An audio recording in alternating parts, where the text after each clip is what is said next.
The human cost of the conflict between Palestinians and Israel are already high, with thousands of casualties since Hamas's deadly attack and hostage-taking.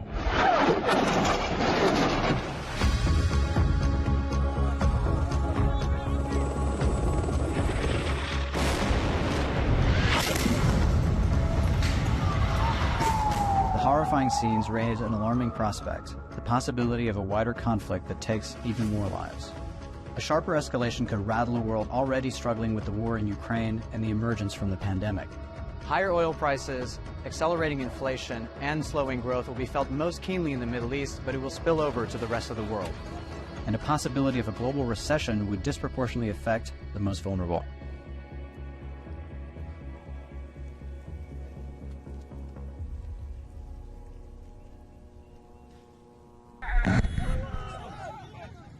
The October 7th attack was particularly a shock for Israel because it involved a ground attack. Hamas attackers entered communities near the border and more than 1,000 people were killed. It was the worst single-day attack in Israel's history. As Hamas crossed back into Gaza with hostages, Israel responded with an airstrike that inflicted a heavy death toll. Now, three main scenarios could stem from the turmoil. The least likely is also the worst case, a full-scale war between regional powers.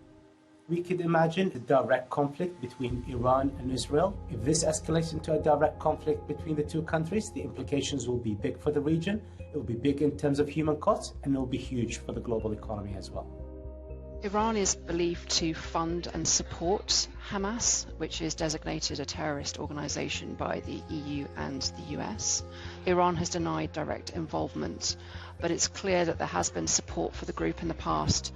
If there is direct evidence of Iranian involvement in this attack, and knowledge that it was about to happen, if Israel or other countries can come up with that direct link, then it really does tip this conflict into a more dangerous phase, because that would open the possibility of a direct Israel-Iran war. A fifth of the global oil supply comes from this region. In case of a war, there is some buffer that Saudi Arabia and the UAE have in terms of excess capacity. But in the case of a direct war between Iran and Israel, this excess capacity may not be able to leave the region because it has to go through the Strait of Hormuz. So the Strait of Hormuz is a very narrow shipping point between the Arabian Peninsula and Iran. Iran effectively has threatened in the past to block shipments and block the strait, which would completely upend global shipping.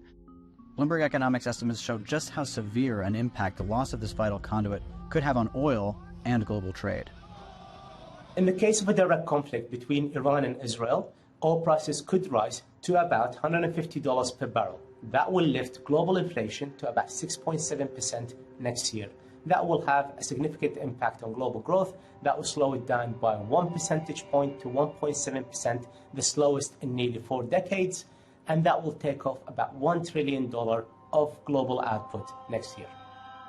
That could tip the global economy into a recession.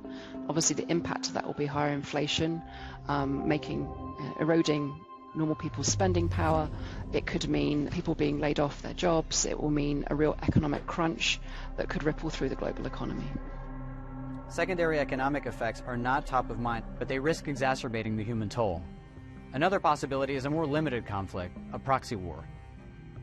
The second scenario would see the conflict widening, but not too wide. It will see an expansion of the conflict from just between Israel and Gaza Strip to the wider region, perhaps involving militant groups in Lebanon and Syria.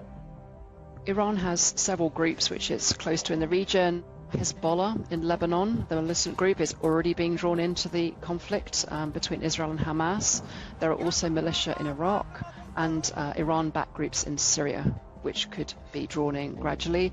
And there's also the Houthi group in Yemen, which is backed by Iran. So a proxy war would lift oil prices. The question is by how much? So we looked at historical experience. We looked at what happened during the 2006 Lebanon war, and oil prices did rise by about $5 during that conflict. Oil prices would rise maybe to the mid-90s.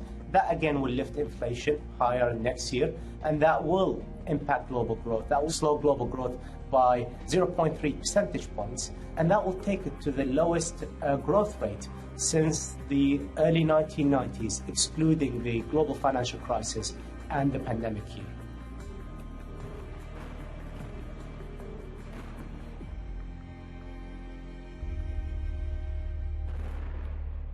So the final scenario, which is probably the most likely one, is a conflict that is confined to Gaza Strip and Israel, where we're already having a large human toll.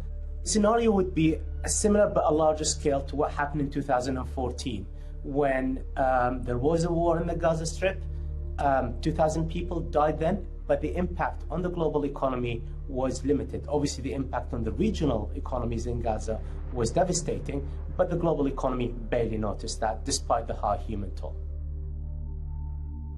I think the economic spillover and the human impacts are quite closely linked, because the more that this spreads and the more casualties that come from the conflict, the bigger also the economic impact.